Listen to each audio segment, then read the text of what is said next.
For a 3,500 peso package, you can ride this pump boat, as we called it, all day, wherever you want. Today, we're traveling from Samal Island going to Talicud Island.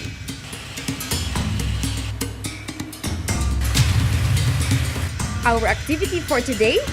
Diving in the most visited spot in the island, the Coral Garden. I was excited as I wait to arrive in the garden.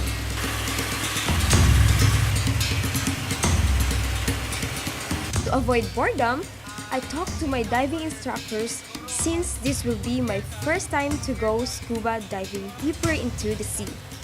And take note, I really don't know how to swim. But since diving into the sea requires someone to accompany me, hence, I took the chance to go diving. As we were talking, the two divers gave me some tips already in diving. I replied back with some questions, like how is it to be underwater? Will it be possible for a non-swimmer to dive as deep as 20 feet? Well, I will wait for that time to come. It's very soon. It's 30 minutes away. While the trip continues, our divers are slowly preparing for the scuba apparatus. Seeing these pieces of apparatus has doubled my excitement in scuba diving. What is scuba, by the way? It is self-contained underwater breathing apparatus.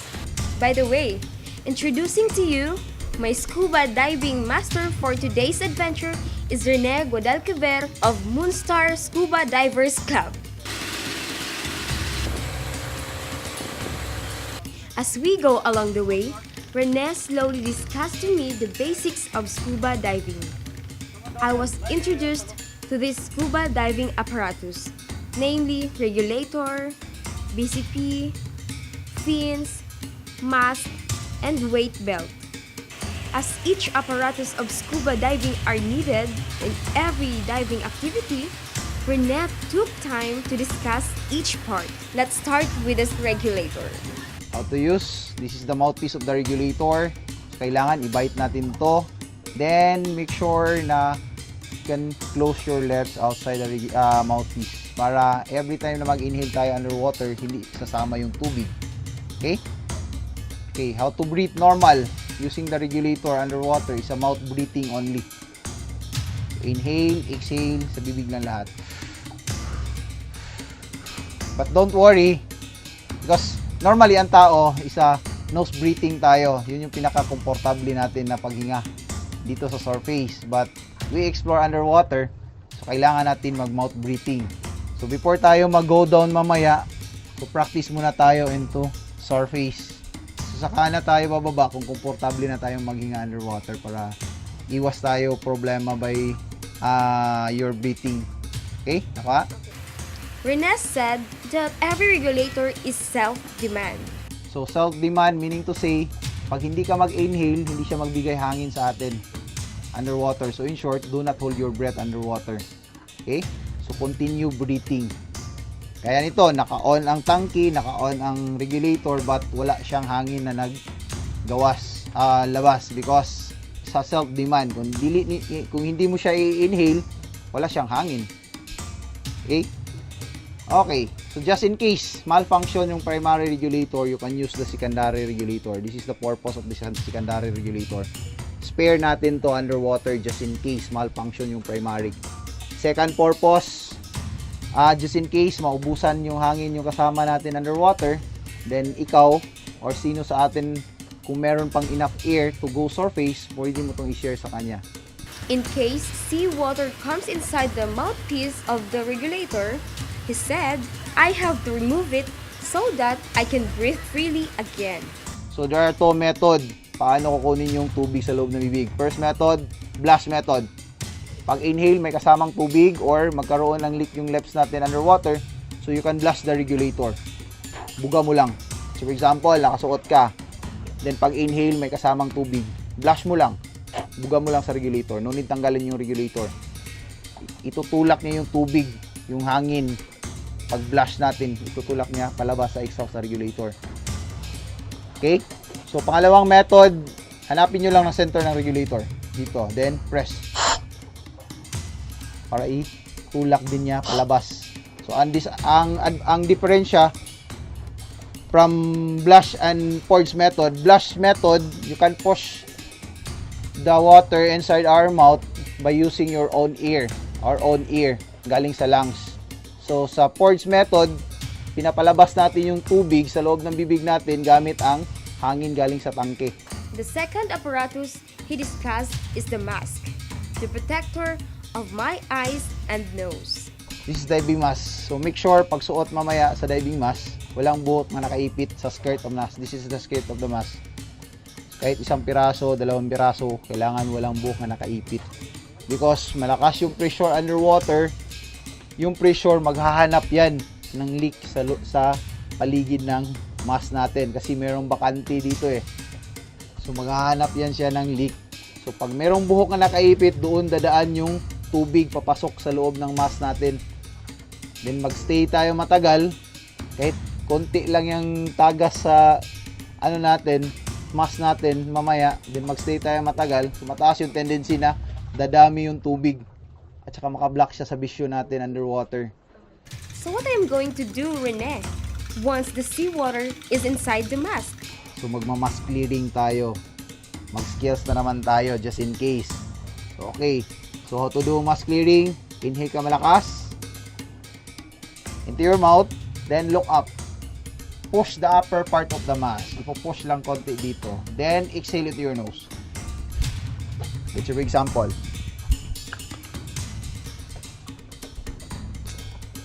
For example, half-flooded or poly-flooded yung mask ko underwater. Inhale ako by using the regulator arm. Then, look up. Push the upper part. Then, exhale into your nose. Ganun lang. Diba? Parang nag-move yung mask. Next in line is the fin.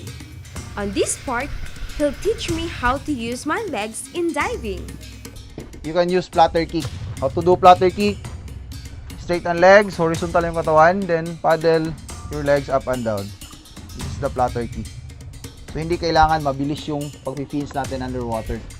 Pag entry natin mamaya dito, doon tayo yung direction, then yung current doon din patungo. So, straight yung legs natin, pati yung katawan. Sabay na tayo sa agos ng current. Then, hindi kailangan mabilis para makakita tayo ng magandang view underwater.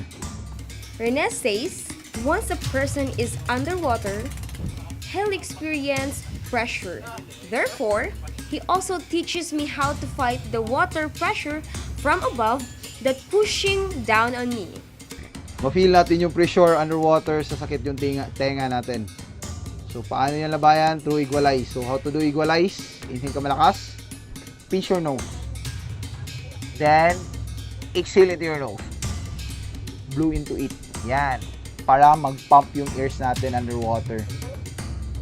Inhale ka into your mouth. Then, pinch your nose. Then, exhale into your nose. Parang pigilan natin yung hangin para mag-pump yung ears natin. Yan, ipapump. Dito sa surface, hindi natin mafe-feel na nag-equalize tayo. Because negative pressure dito eh. Pareho negative pressure. Loob ng tenga natin at sa surroundings, pareho negative pressure. Pagbaba natin mamaya, we explore into positive pressure. Merong konting naiwang negative pressure sa loob ng tenga natin. Yung negative pressure na yan, yun yung nagdala ng sakit sa loob ng tenga natin. And every time we go deeper, more negative pressure is to be felt. And therefore, we need to equalize to convert negative pressure to positive pressure. But Rene, how to communicate underwater once a problem arises while we go deeper? We can use hand signal. Sign okay. So every time nag-check kami ng okay sa inyo. So kailangan namin ng response with okay kung okay naman kayo. If you have a problem, sign problem. Then, wait, where is your problem? So for example, problem. Turo yung tenga nyo, nakalimutan nyo paano ma-equalize. So, stop tayo on that level para hindi mas lalala pa yung sakit. Mag-stop tayo, harap kami sa inyo, magsaside kami ng ganong meaning to say, mag-equalize kayo. So, after nyo makuha yung equalizing, sign kayo ng okay para proceed tayo. Okay? So, go up, go down, go left, go right. Then stop, look, then hold underwater. After I asked questions to Rene, he asked me back, are these instructions simple before I implement them underwater? Medyo simple naman ang mga instruction, pero unta pag-abot sa lalo ma-apply. Now, it's diving time! We need to wear scuba diving suit. Before soaking in the water, I took a chance to practice, after which I wore a weight belt.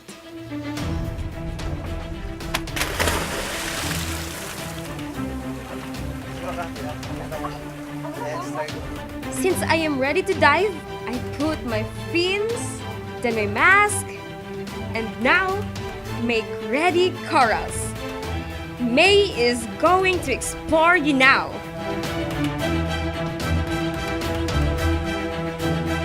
I don't know how to swim, but I challenge myself to dive in the most visited diving spot here in Talicud Island, Samal, the Coral Garden. TARALETS! Before continuing further underwater, it is necessary to practice everything Rene has taught me. Now, it is time for diving! We can now see the beauty of Coral Garden that Island Garden City of Samal has been very proud of.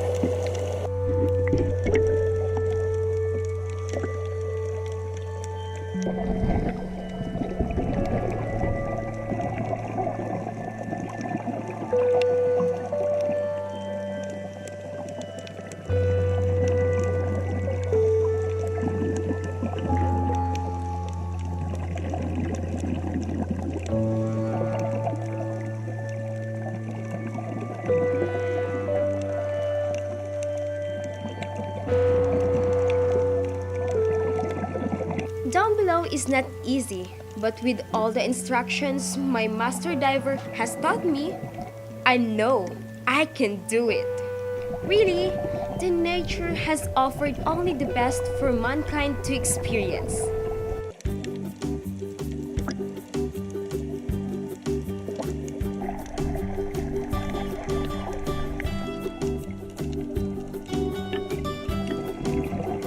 If you dream to explore the underwater, then this place is the best way to start it.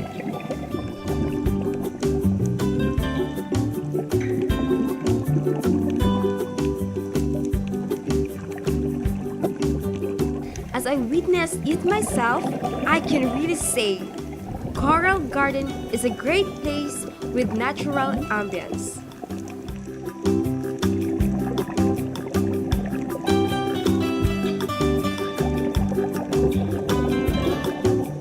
What I can proudly say of this adventure is the fact that my teachers in diving accompanied me with care.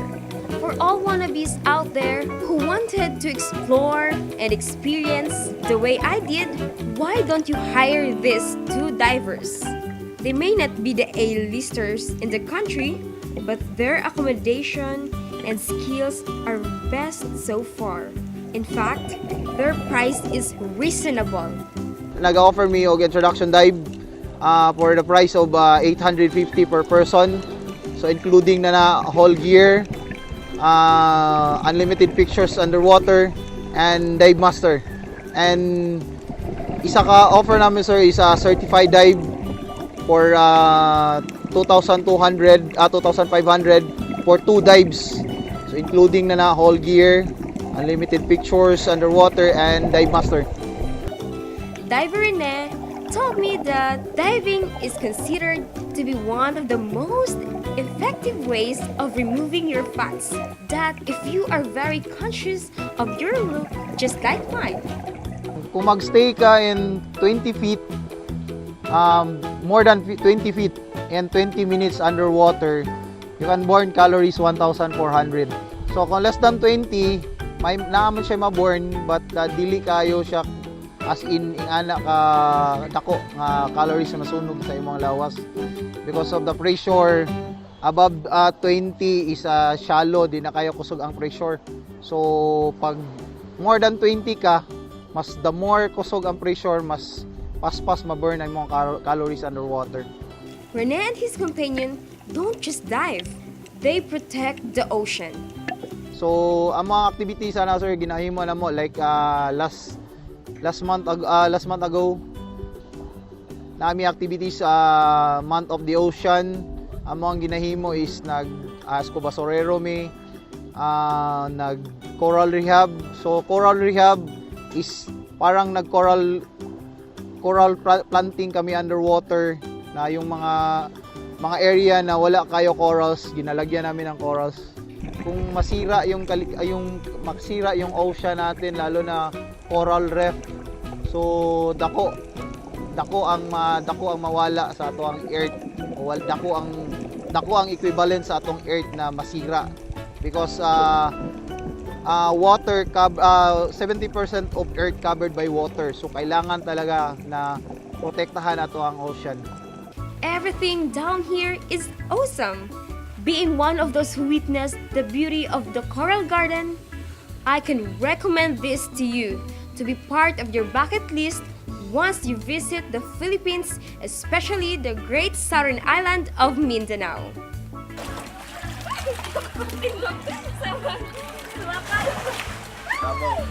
Ugat kay bakal, my God! Ano? Must try! Ito na lang, naog ano? Charger, it's my first time, but I made it. But wait, my ocean adventure is not yet done. Part of the package that a tourist can benefit is the stopover at a wonderful white beach line in Babo Santa, which is still part of Talicud Island. I am excited again to experience white sand.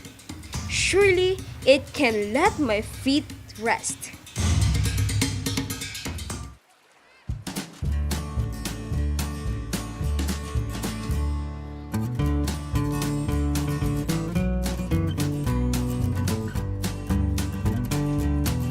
In addition of the beautiful sceneries I can see here, is in eating of coconut meat. Here, I don't make it pass. I bought one whole, raw and ripe coconut. For less than 50 pesos, I can enjoy and be full with this nutritious and delicious big fruit. Of course, I eat here in this comfortable cottage. After this, I tried beachline walking where unintentionally I found something which I like.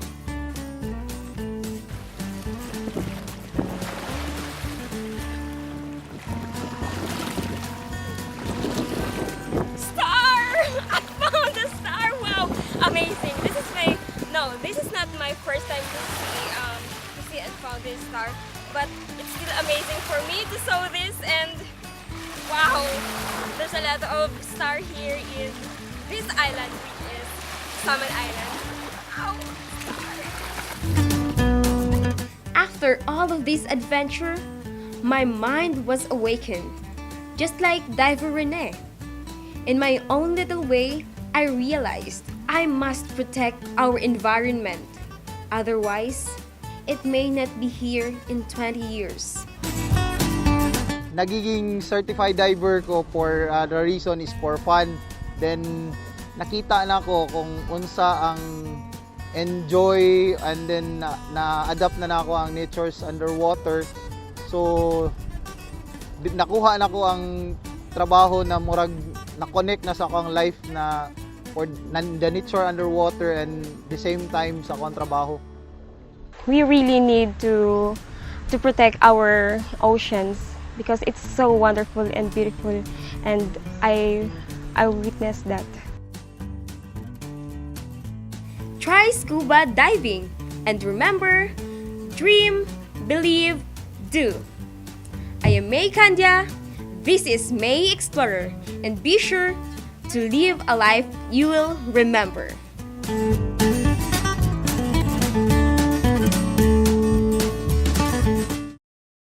But how reach Samal Island from Davao City, Philippines, try to go to Sasa Once Port where you can ride a boat. For a fare of only 10 pesos, you can reach Samal Island. But if you wish to bring your car, it will cost 200 to 400 pesos for the fare. After docking on Samal Island, if you travel alone, you can hire a motorcycle taxi to take you anywhere on the island. Today, I am passing by many other popular attractions and going to Kaputian district for only 75 pesos. But if you travel by your car, Kaputian is very easy to find. From Kaputian, you can find pump boat available just like I did. They, as well as other pump boat drivers scattered around the island, can take you to reach the surface of the coral garden. Since you want to go scuba diving, this Moonstar Scuba Divers Club is the best in town. Contact them through their Facebook page at www.facebook.com/moonstar.scubadiversclub.